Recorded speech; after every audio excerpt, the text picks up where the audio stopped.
मी सुग्रीवाशी मैत्री करायलाच आलोय, मी अयोध्याधीश राजे दशरथांचा पुत्र आहे, अशी माझी पत्नी रावणाने पळवली आहे आणि मला वाटेत अनेकांनी सांगितले सुग्रीवाशी मैत्री कर म्हणजे तुझं काम होईल आणि त्याचंही काम जे असेल ते मी करेन. परत सारंगच आहे. आलोच मी निरोप देऊन. टाणटून 2-4 उड्यामध्ये तो ऋषमुख पर्वतावर जातो. सुग्रीवा, तुला मदत करायला अयोध्याधीश दशरथांचा सुपुत्र राम आणि त्यांचा बंधू लक्ष्मण येतोय. तुला वालीच्या संकटातून तो मुक्त करील आणि तुझी जबाबदारी राहील की त्याची पत्नी रावणाने पळवली, तुला मदत करावी लागेल. अत्यंत आनंद झाला. पुन्हा टाणटून 2-4 उड्यामध्ये आल्या. माझ्या खांद्यावर बसा.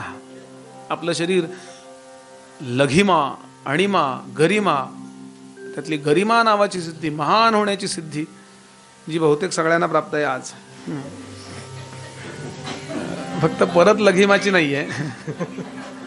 मग डाएट करता विचारतात काय खावं, असं गंमत सोडून द्या. विनोदा करता नसतो, लक्षात घ्या. विनोद हा मुद्दा लक्षात राहण्याकरता असतो. पु ल देशपांडे सांगत असत, विनोद हा मूळ विषयाचं गांभीर्य 100 पटींनी वाढवतो आणि विनोदाला हसायला आपलं चित्त खूप शुद्ध लागतं बरं का, तरच हसतील. नाही तर माझं याला उत्तर एक आहे, क्लोजअप वापरा म्हणजे हसायची लाज. गंमत सोडू. असे रामकथा भागवत आहे म्हणजे असं काही डोक्यावर ओझं दिलंय आणि इथून आता ते कसं काय मेन चौकापर्यंत जाऊ असं नाही. हो, रिलॅक्स, सहज, एक सहजता त्यामध्ये ठेवा. गांभीर्यही त्यात पाहिजे आणि हलके फुलकेपणाही पाहिजे. आणि राम लक्ष्मणाकडे पाहतात, तो पलीकडच्या खांद्यावर आहे, एवढा डोंगरासारखा झाला होतो. आणि एवढंच म्हणतात, म्हणजे खूण करतात, आपण समजतो त्यापेक्षा हे वेगळंच काम आहे, त्याही पेक्षा हा गुणी आहे. आणि 2 उड्यांमध्ये इथे येतात. हनुमंत राम लक्ष्मणांना खाली ठेवतात आणि सुग्रीवानी पाहिलं, रामरायांनी पण पाहिलं. दोन्ही हात असे हातात घेतले आणि असं म्हणजे मैत्रीची शपथ घेतात. हनुमंत म्हणाले थांबा. हनुमंतांनी आजूबाजूला पाहिली, लाकडं घेतली, 2-4 लाकडं खाली ठेवली, अजून 2 लाकडं घेतली, ती लाकडावर लाकडं घासली, कारण लाकडात अग्नी आहे बरं का. तो अग्नी नुसता अरणी आणि मंथा असते ना, तसं नुसते लाकूड घेतलं बरं का, म्हणजे नुसतं ऐकायचं याचा आपल्याला उपयोग नाही. आपण हा प्रयोग करायला गेलो तर आपली काडी पेटी नीट पेट म्हणाले. लाकडावर लाकूड घासलं आणि अग्नी प्रगट झाला आणि इथे छान अग्नीने पेट घेतला आणि सांगितलं, रामा, अग्नीच्या साक्षीनं शपथ घ्या. सुग्रीवा, साक्षीस व्योम पृथ्वी. बाकी 4 भूत प्रगट असतात, 1 भूत प्रगट करायचं असतं, ते म्हणजे अग्नी. पंचमहाभूतांच्या साक्षीनं विवाहाची, मैत्रीची शपथ घ्यायची. लक्षात सगळ्याच्या. कारण मैत्री हा करार नको, तो संस्कार पाहिजे. करार मोडता येतो, संस्कार मोडता येत नाही. साक्षीस व्योम पृथ्वी, साक्षीस अग्निज्वाला. सुग्रीवानं आपली समस्या सांगितली, रामरायांनी त्यांची समस्या सांगितली. तसं संकट आलं ना की बरेच मित्र एकत्र होतात, पण त्यातनं विधायक कार्य व्हावं ही अपेक्षा आहे बरं का. विधायक चांगलं कार्य अपेक्षित आहे या न्यायाने.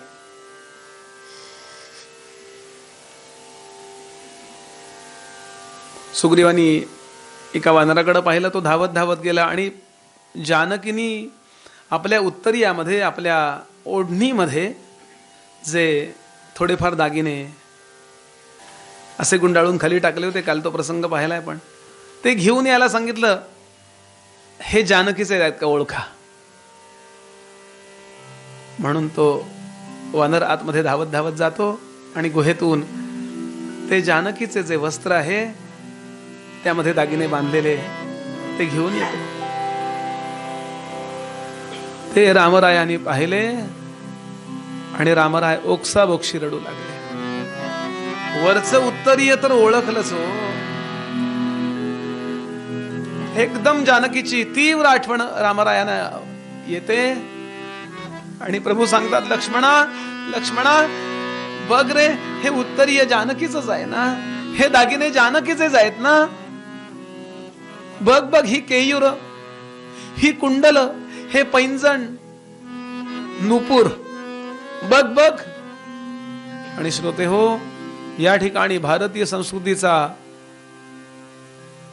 पुरुषाने स्त्रीकडे पाहण्याचा जो सर्वोत्तम दृष्टिकोन सांगितला आहे, त्याचा अमर अलंकार असा श्लोक येतो. कसे बघ, काय दृष्टी असावी, असं तुम्हाला जगात कुठे दिसणार नाही हो. भारतीय संस्कृती चांगली का, आपण जन्माला आलो म्हणून का. तो सांगतो, रामरायांच्या डोळ्यावर इतके अश्रू आहेत की त्या अश्रूच्या पटलामुळे दागिने ओळखत नाहीयेत, दिसतच नाही, इतके रडतायत रामा. तू बघ रे. लक्ष्मण सांगतो, दादा, नाहं जानामि केयूरे. दादा, मला हे केयूर ओळखता येत नाहीत रे. नाहं जानामि कुंडले.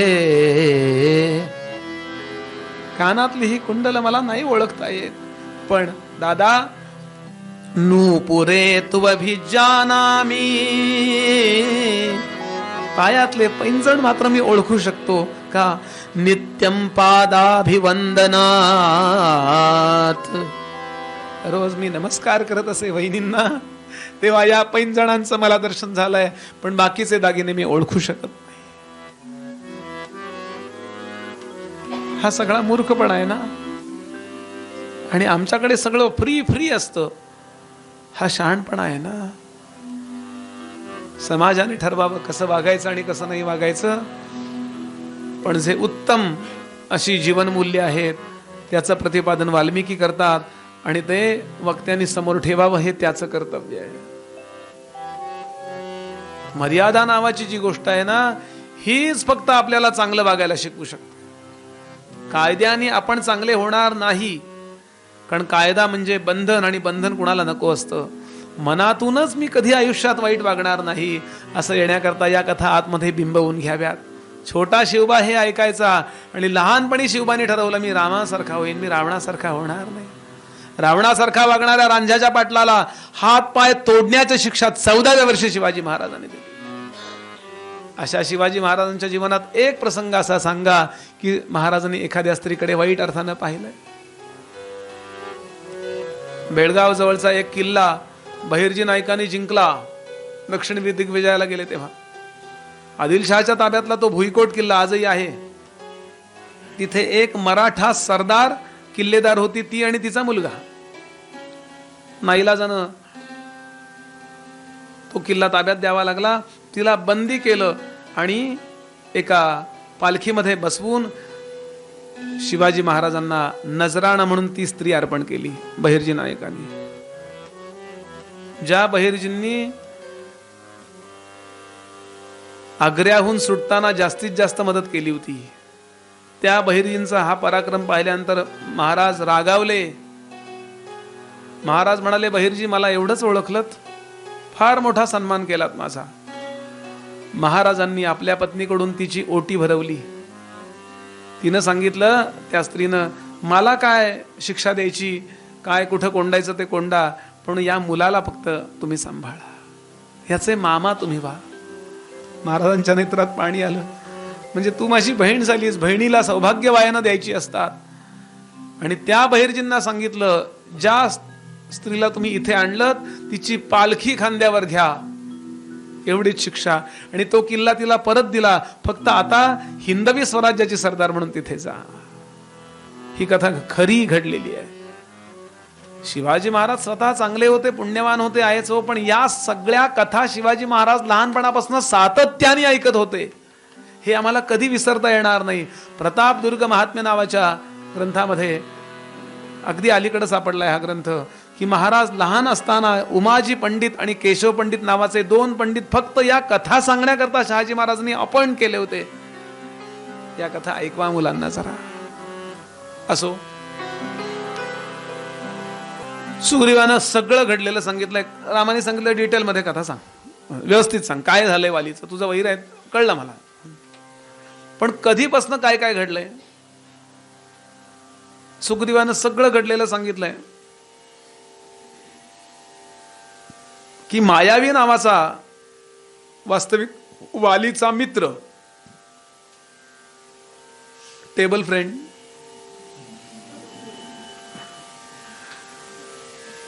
पण एकदम वैरी झाला. ते कधी वैरी होऊ शकतात. एखाद दिवस बिलाची पंचायत आली की वैरी. आणि त्या मायावी दैत्यानं वालीला आव्हान दिलं. मी आणि वाली दोघ जण त्याच्या युद्धाकरता गेलो त्याच्याशी. एका विशिष्ट गुहेमध्ये तो शिरला आणि वालीनं सांगितलं, इथेच उभा राहा, तू नको माझ्यावर येऊ, आतमध्ये गर्दी होईल उगाचच. मी त्याला चांगला हाणतो. आणि त्या गुहा इतक्या मोठ्या मोठ्या होत्या. 1 महिनाभर वाट बघ सुग्रीवा, 1 महिनाभर. आणि महिन्यानंतर मी नाही आलो तर मी मेलो समज, आणि मग तू राज्यावर बस. वाली निघून जातो. वाली 1 महिना नाही 2 महिने त्या दारासमोर उभा राहिला. मी खात काय होता, आजूबाजूची फळं खात होता, पण तो तिथं बाहेरच दिल्यासारखा होता. आणि 2 महिने झाले तरी सुद्धा काही हालचाल नाही. आतून रक्ताचा पाट येताना दिसला. आणि त्या रक्तावरून याला वाटलं की माझा दादा मृत्युमुखी पडला. मोठीच्या मोठी शिळा लावूया, म्हणजे तो आमच्या राज्यात परत येणार नाही, म्हणून मोठीच्या मोठी शिळा लावली. मायावीने आमच्या राज्याला त्रास देऊ नये म्हणून. आणि नाईलाजानं अगदी रडत रडत येऊन वालीची आज्ञा सांगून सिंहासनावर बसला. त्याला लोभ नव्हता, नाही तर तो थांबलाच नसता. आता हा बसतो. 4-8 दिवस होत आहेत. एवढ्या वेळात तो वाली आला की, आणि सरळ येऊन त्या सुग्रीवाला मनगट धरलं, त्याला खाली पटकला, खाली ढकलला आणि ठार मारायलाच उद्युक्त झाला. सुग्रीव सांगतोय असं आहे असं आहे, ऐकायलाच तयार नाही. खूप खूप भांडण झालं. शेवटी सुग्रीव वालीच्या तावडीत, आता एक तर त्याला मारलं पाहिजे, नाही तर आपण मेलं पाहिजे, त्यापेक्षा निघून जाऊया, मारामारी नको, म्हणून तो पळून गेला. आणि तिथे येऊन राहिला जिथे तो वाली येऊ शकत नव्हता. अहो, ती रुमा नावाची त्याची पत्नी सुग्रीवाची, ती जेव्हा निघाली, तिला सांगितलं तू कुठं निघालीस, म्हणून तिला आपल्या जनानखान्यामध्ये कोंडलं. वास्तविक ज्येष्ठ भ्राता पितुस्तमः सांगितलंय. थोरला भाऊ हा वडिलांसारखा आहे. म्हणजे ती मुलगी, ती वहिनी ही याला सुनेसारखी आहे, म्हणजे मुलीसारखी आहे. पण असा वाली वागतोय वगैरे. खूप वेळेला संगनमत करण्याचा प्रयत्न केला, बाबा असं नको वागूस, असं नको वागूस, पण काही तो वाली ऐकायला तयार. भयंकर अहंकारी होता वाली, पराक्रमी होता, पण इतका अहंकारी होता. तो रामाला विचारतोय नंतर, रामा मला सांगायचं मी एका तासात सीता आणून दिली असती तुझी. इतका दर्प होता त्याला. पराक्रमी असतात माणसं, पण उग्र दर्प असतो त्यांना, लक्षात घ्या. 2 गोष्टी त्रास देतात, एक क्रोध नाही तर दर्प. जमलं नाही ना तर चिडचिड करतात माणसं, क्रोध, आणि जमलं ना, जमलं की नाही दर्प. किती सावध राहिलं पाहिजे साधकानं, याकरता या कथा आहेत. आणि सुग्रीवानं सांगितलं असं असं आहे. रामारायांना राग आला, ही काय पद्धत आहे रामा, पण तू वालीला मारू शकशील ना, कारण वाली इतका पराक्रमी आहे. रावणाचा पराक्रम सांगितलं नाही, रावणाला कसं काय त्यांनी दाबून धरला आणि संध्या केली, परवा आपण पाहिला तो प्रसंग. भयंकर पराक्रमी आहे वाली. तो अशा पद्धतीने मुष्टीप्रहार करतो की मोठेच्या मोठे तालवृक्ष जे आहेत ना, तो तालवृक्ष गदेनं एक गदा टाकतो आणि वरून तो तालवृक्ष खाली पडतो, दुसरी गदा टाकतो, तालवृक्ष खाली पडतो. मोठेच्या मोठे ताल, असे गगनचुंबी वृक्ष. रामा इतका भयंकर पराक्रमी येतो. तू दाखव बरं पराक्रम. रामाने एक बाण घेतला, साधा काटकी, आणि एकच बाण सोडला, 7 तालवृक्ष खाली पाडून दाखवले एका बाणात. ठीक आहे म्हणलं तरी. माणसाच्या नगण्य गोष्टीवरती विश्वास आहे, फक्त ईश्वरावर विश्वास नाही बघा. एफडीवर विश्वास आहे, मेडिसिन्सवर विश्वास आहे, डॉक्टरांवर विश्वास आहे, स्वतःच्या ताकदीवर विश्वास आहे, पैशावर विश्वास आहे, पण या शरीरात आतमध्ये जो चैतन्य रूपान आहे त्याच्यावर विश्वास नाही. असो, दुंदुभी नावाचा दैत्य महाभयंकर इतका जबरदस्त होता. त्याचं कलेवर सगळंच्या सगळं, म्हणजे वालीनी मारला त्याला, पण असं आपटून, आपण जसं कपडे धुवायचो पूर्वी, आता नव्हे, अजून सुद्धा काही ठिकाणी धुतात कपडे. एकदा एका मैत्रिणीने विचारलं, काय तुझ्या नवऱ्याचा ड्रेस कपड्यात वाळत घातलं, किती स्वच्छ आहे ग, कितकं स्वच्छ कसं काय, कुठला साबण वापरते, काय करतेस तू? ती म्हणाली, काही नाही, हा ड्रेस धुताना त्यात माझा नवरा आहे त्या ड्रेसमध्ये, असं मी समजते. विनोद आला तसा काढला कुठेतरी. कळाय करता मुद्दा मी सांगितलं. असा दुंदुबीला आपटून धोपटून मारला होता, इतका वाली पराक्रमी होता. त्या दुंदुबीचं याला झाली अनेक वर्ष. त्या दुंदुबीला तो मेल्यानंतर त्याचं सगळं शरीर प्राण्यांनी खाऊन टाकलं. आता कणभर सुद्धा मांस उरलं, नुसता हाडाचा सापळा आहे. बघ बरं तुला हालतोय का तो? तिथपर्यंत आणला. मोठाच्या मोठा. रामरायाने विशिष्ट प्रकारची पोच घेतली आणि फक्त पायाच्या अंगठ्याने थांब. तो अनेक योजना दूर जाऊन पडला. सुग्रीव सांगतो, रामा, तरी त्यात मांसाचं आणि रक्ताचं वजन नाही आहे. लक्ष्मण हसायला लागला. ठीक आहे, हरकत नाही. आता रामराय विचार करतात, आता माझी बारी आहे. तू जाऊन युद्ध कर, मी जाऊन त्याच्याशी कशाला युद्ध करू? तू जाऊन त्याच्याशी मारामारीची जरा आव्हान दे, तो बाहेर येऊ दे, मी लांबनं बाण मारतो. ठीक आहे, कारण सुग्रीवाची काय ताकद ती पण बघायला पाहिजे की हो. म्हणून सुग्रीवाला पाठवला. सुग्रीवानं, वाली बाहेर ये, वाली बाहेर ये. आला वाली. बुक्काबुक्की सुरू झाली त्यांची. फ्री स्टाईल कुठल्या चॅनेलवर चालतं ना ते. सुग्रीव आणि वाली याच्यामध्ये दोघंही जबरदस्त होते, पण वाली थोडा काकणभर सरस होता. काही रामायणकारांनी लिहिलंय, वालीमध्ये अशी ताकद होती की वाली समोर कोणी उभा राहिला तरी त्या समोरचा उभा राहणाऱ्याची ताकद वालीमध्ये अर्धी येत असे. म्हणजे कायमच वाली जास्त असायचा. त्याचा परिणाम सुग्रीव अगदी मार खायला आला. रामाने थोडक्यात त्याचा चिवटपणा पाहिला. लोहा लोहे को काटता है, काय म्हणतात ना, किती ताकद आहे बघूया तरी. टेस्ट थोडक्यात. इतक्या जखमा झाल्या त्याला, इतका तो अगदी अगदी मार खाल्लेला. ते काय लुटूपुटीची लढाई नव्हती, मरायलाच गेला होता थोडक्यात. पण कसा तरी वाचला, पळत पळत पळत आला आणि याच्यात रामरायांच्या जवळ आला. रामा, चांगला आहे, मैत्री चांगली आहे तुमची म्हणला, कधी पुन्हा युती करणार नाही तुमच्या बरोबर. रामरायाने इथे युक्ती सांगितली.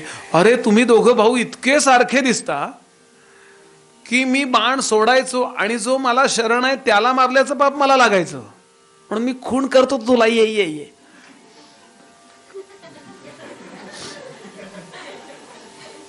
परत एकदा तो म्हणला 8 दिवस आता नाही. आणि हनुमंतानी त्याच्या गळ्यामध्ये हत्तीला सुद्धा तुटत नाही अशी नागवेलीची माला घातली. ती गळ्यामध्ये घातली, तांबड्या फुलांची माळ. म्हणजे हा वेगळा आणि तो वेगळा दिसावा, कळावा. हा, आणि पाठवलं, जा. सुग्रीव जरा घाबरतच गेलाय. मोठं युद्ध सुरू झालं. रामरायांनी योग्य वेळ पाहिली आणि बाण काढला, प्रत्यंचेला जोडला आणि झाडाच्या आडून सुसणाना करून सप करून जो बाण गेला तो वालीच्या इथे घुसला. वाली खाली पडला. आता तो उठू शकत नाहीये. विशेष म्हणजे सुग्रीव इथे रडायला लागलाय. काय मी माझ्या भावाला मारायला कारणीभूत ठरलो. रामराय धावले सगळे. ती तारा नावाची त्याची पत्नी होती, ती सांगत होती जाऊ नका. ज्या अर्थी हा सुग्रीव पुन्हा पुन्हा येतोय त्या अर्थी त्याला बळ कुठलं तरी मिळालेलं आहे, बायकोचं ऐकावं. आणि जेव्हा तो रामराय आले तेव्हा वालीनी प्रश्न विचारलाय, रामा, झाडाच्या आडून मला का बाण मारलास? सांग मला, मी तुझे काय अपराध केला होता? तुला जर युद्ध करायचं होतं तर तू मला आव्हान द्यायचं, समोर येऊन युद्ध करायचंस. मी तुझ्याबद्दल जे ऐकलंय, तू खूप नीतिमान आहेस, धर्मवान आहेस. हा धर्म शोभला का तुला? हा धर्म आहे का? जानकी तुझी पळवून नेली आहे त्या रावणाने, हे मला माहिती आहे. मला सांगायचं तासाभरात तुला जानकी आणून दिली असती, पण रावण मला शरण आहे, मी सांगेन तो ऐकतो, असा आमचा तह झालाय. आज जे ऑब्जेक्शन घेतात ना लोक, वालीचे स्वतःला वाली समजतात, तेच वाली स्वतः बोलतोय आणि याचं रामाने जे उत्तर दिलंय त्यानंतर वालीचं समाधान झालेलं आहे. आपलं नाही झालं तर काय करणार? रामरायांनी सांगितलंय, वाली, धर्म हा शब्द तुझ्या मुखामध्ये शोभतो का?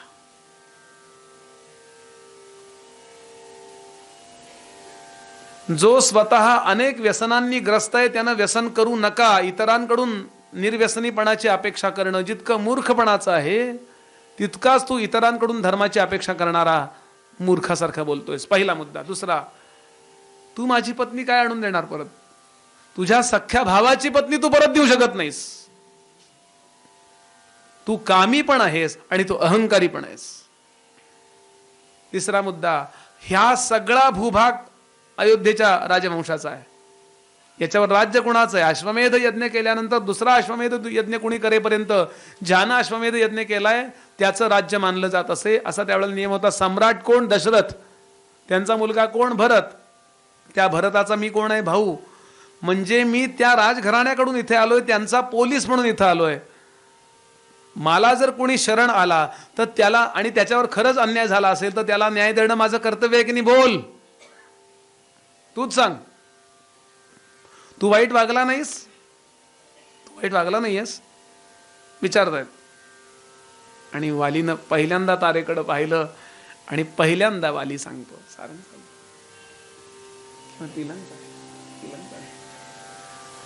होय रामा, माझी चूक आहे. मी माझी मुलगी सारखी असावी अशी श्रीरामांची, या सुग्रीवाची पत्नी माझ्या जनानखान्यामध्ये कोंडली. चुकलो मी. सुग्रीवाशी काहीही चूक नसताना, त्याला कारण नसताना निष्कासित केलंस ना तुझ्या फक्त क्रोधाच्या आविर्भावामध्ये. होय रामा, मी चुकलो. अरे, पशुसारखा वागलास. पशुशी समोरासमोर युद्ध करायचं असतं का पशुचा वध करायचा असतो? आणि वाली, तरीही मी तुला आव्हान दिलं असतं, पण मी आव्हान दिल्यावर लाखो वानर आणि तू असे सगळे युद्धाला आला असतात. हे सगळे हकनाक मेले असते ना. माझ्या बाणांनी हे सगळे मेले असते ना जे निरपराध आहेत ते. वाली, खूप चुकलायस तू. चुकणं हे ठीक आहे, पण चुकीचं अशा पद्धतीनं तू समर्थन करत राहिलास म्हणून तू वधाला योग्य होतास. तरी सुद्धा तुला जगायची इच्छा आहे.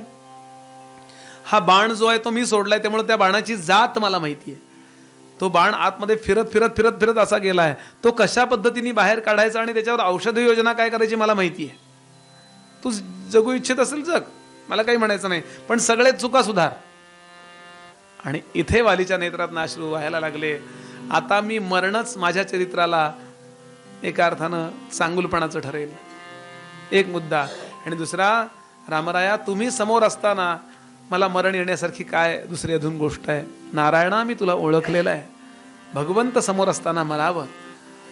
आता तुम्ही मला वाचवाल, कार्य पूर्ण होईल, पण पुन्हा जेव्हा मला मरण येईल तेव्हा तुम्ही समोर नसाल. तेव्हा ही संधी मी का सोडू? मला मरू दे.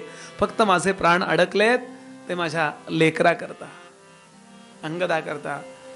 रामरायन सांगितलं, काळजी करू नको. सुग्रीव आत्ता राजा होईल, पण युवराज अंगद असेल. सुग्रीवाचा मुलगा इथे राजा होणार नाही.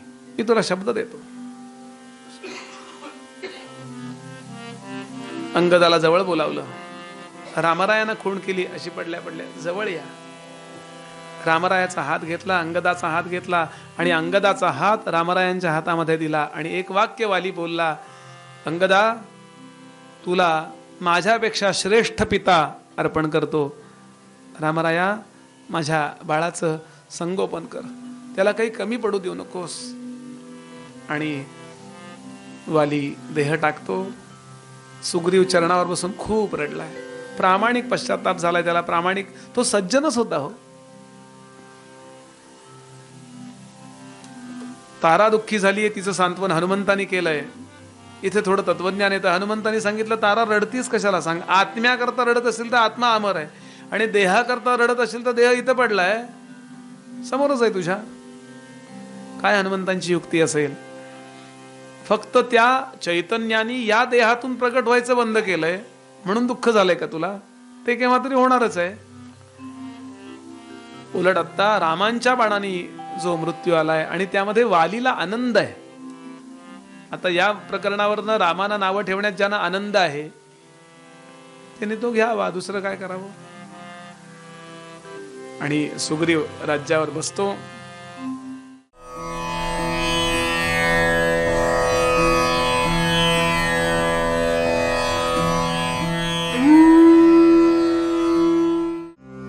श्रीराम समर्थ.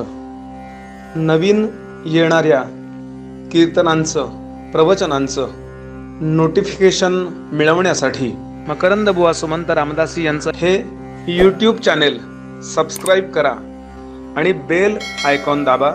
जय जय रघुवीर समर्थ.